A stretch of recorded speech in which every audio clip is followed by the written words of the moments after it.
ಇವತ್ತಿನ ಪ್ರೇಮ ಕಾವ್ಯ serial update ಬಂದು ಪ್ರೊಮೋದಲ್ಲಿ ತೋರಿಸಿರೋ ಥರ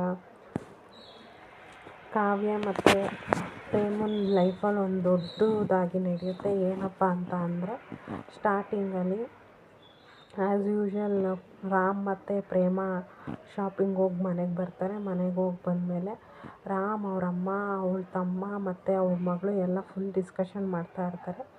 ಬಟ್ ರಾಮ್ ಅಮ್ಮ ಹೇಳ್ತಾರೆ ಅವ್ನು ಶಾಪಿಂಗ್ ಹೋಗಿ ಕರ್ಕೊಂಡು ಬಂದುಬಿಟ್ರೆ ಆಯಿತಾ, ಅವಳ ಮೇಲೆ ಪ್ರೀತಿ ಇರಬೇಕು ಅಂತ.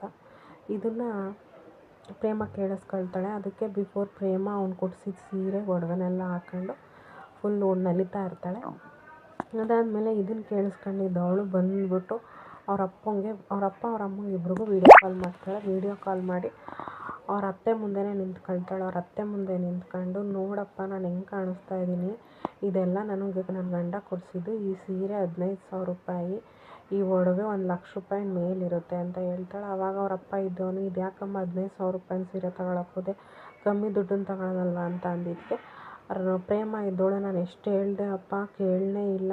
ರಾಮ್ ನಾನು ನಿನಗೇನು ಕೊಡಿಸೇ ಇಲ್ಲ, ತಗೋ ನಾನು ಫಸ್ಟ್ ಟೈಮ್ ಕೊಡಿಸ್ತಾ ಇರೋದು, ನೀನೇನೋ ಮಾತಾಡಬಾರ್ದು ಅಂತ ಅಂದ್ಬಿಟ್ಟು ಹೇಳ್ದೆ. ಅದಕ್ಕೆ ನಾನು ತಗೊಂಡೆ ಅಪ್ಪ, ಈ ಚಿನ್ನ ನೋಡಪ್ಪ ಅಂತ ಅಂದಾಗ, ಇವತ್ತಿನ ಚಿನ್ನದ ರೇಟ್ಗೆ ಇಷ್ಟೊಂದು ಯಾಕಮ್ಮ ತಗೊಳಕ್ಕೆ ಹೋದೆ ಅಂದಾಗ, ನಾನು ಅದನ್ನೂ ಹೇಳಿದೆ ಅಪ್ಪ, ಆದರೆ ರಾಮ್ ಕೇಳಲೇ ಇಲ್ಲ, ಕೊಡಿಸ್ತಾನೆ ಇದ್ದ, ಎಷ್ಟು ಹೇಳಿದ್ರು ಕೇಳಲಿಲ್ಲ. ನೋಡಪ್ಪ ಹೆಂಗಿದೆ, ಮತ್ತು ಅಪ್ಪ ನೀವು ಯಾವ ಥರ ಅಮ್ಮಂಗೆ ಪಬ್ಲಿಕ್ಕಲ್ಲಿ ಬಳೆ ತೊಡಿಸಿದ್ದೀರಾ ಅಂತ ಕೇಳ್ತಾಳೆ. ಅವರಪ್ಪ ಇಲ್ಲ ಅಂತಾನೆ. ಆವಾಗ ರಾಮ್ ನನಗೆ ಇವತ್ತು ತೊಡಿಸ್ತಾ ಅಪ್ಪ, ನೋಡು ಈ ಗಾಜಿನ ಬಳೆ ಎಲ್ಲ ನನ್ನ ರಾಮ್ ನನಗೆ ಇವತ್ತು ತೊಡಿಸಿದ್ದು ಅಂತ ಹೇಳ್ತಾ ಇರ್ತಾಳೆ. ಇದನ್ನು ನೋಡಿದ್ದು ಅವ್ರ ಅಮ್ಮಂಗೆ ಹೊಟ್ಟೆ ಉರಿತಿರುತ್ತೆ. ಅದ್ರ ಮಧ್ಯದಲ್ಲಿ ಅವಳ ತಮ್ಮ ಮತ್ತು ಅವಳ ಮಗಳು ಇಬ್ಬರು, ನೋಡಮ್ಮ ನಿನಗೆ ಹೇಳ್ತಿರೋದು ಹಂಗೆ ಹಿಂಗೆ ಅಂತ ಹೇಳಿ ಪ್ರೇಮ ಹೇಳ್ತಾಳೆ, ಅಪ್ಪ ಇನ್ಯಾರಾದರೂ ನಿನಗೆ ನನ್ನ ಮಗಳು ಅಳಿಯ ಚೆನ್ನಾಗಿಲ್ಲ ಅಂತ ಅಂದರೆ ಅವರಿಗೆ ಧೈರ್ಯವಾಗಿ ಹೇಳು, ಬೇರೆಯವ್ರ ಬಗ್ಗೆ ಎಲ್ಲ ತಲೆ ಕೆಡ್ಸ್ಕೊಳಕ್ಕೆ ಹೋಗ್ಬೇಡ, ನಾನು ರಾಮ್ ಚೆನ್ನಾಗಿದ್ದೀವಿ, ರಾಮ್ ನನ್ನ ತುಂಬ ಚೆನ್ನಾಗಿ ನೋಡ್ಕೊಳ್ತಾ ಇದ್ದಾನೆ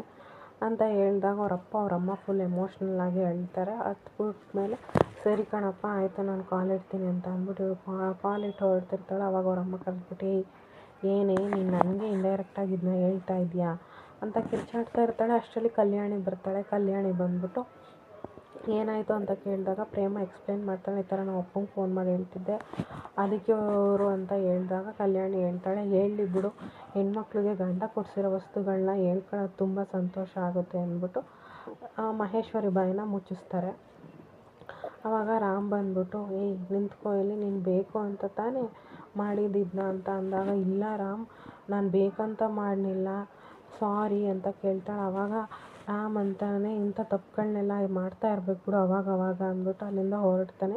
ಹಿಂದೆ ತಿರುಗಿ ಮತ್ತೆ ಬಂದು ನೀನು ಚೆನ್ನಾಗಿ ಕಾಣಿಸ್ತಿದ್ಯಾ ಅಂತ ಕೇಳಿ ಪ್ರೇಮ ಫುಲ್ಲು ಕುಣಿದಾಡ್ತಾಳೆ.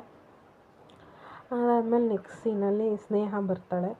ಸ್ನೇಹ ಮನೆ ಮುಂದೆ ಬಂದು ರಾಮ್ ಅಂತ ಕಿರುಚ್ತಾ ಇರ್ತಾಳೆ. ಅವಾಗ ಮಹೇಶ್ವರಿ ಬಂದ್ಬಿಟ್ಟು, ಯಾಕೆ ಹಿಂಗೆ ಕಿರುಚ್ತಾ ಇದೆಯಾ, ಸದ್ಯ ಕಲ್ಯಾಣಿ ಅಕ್ಕ ಮನೇಲಿಲ್ಲ, ನೀನು ಹಿಂಗೆ ಬಂದು ಕಿರುಚ್ತಾ ಇದ್ದಿದ್ದು ಕೇಳಿದ್ರೆ ಕಷ್ಟ ಆಗೋದು ಅಂತ ಹೇಳಿದಾಗ, ನಾನು ಬೇಕು ಅಂತಲೇ ಕಿರುಚ್ತಿರೋದು, ರಾಮ್ ಅಂತ ಕಿರುಚ್ತಾನೆ ಇರ್ತಾಳೆ. ಆಗ ರಾಮ್ ಬರ್ತಾನೆ.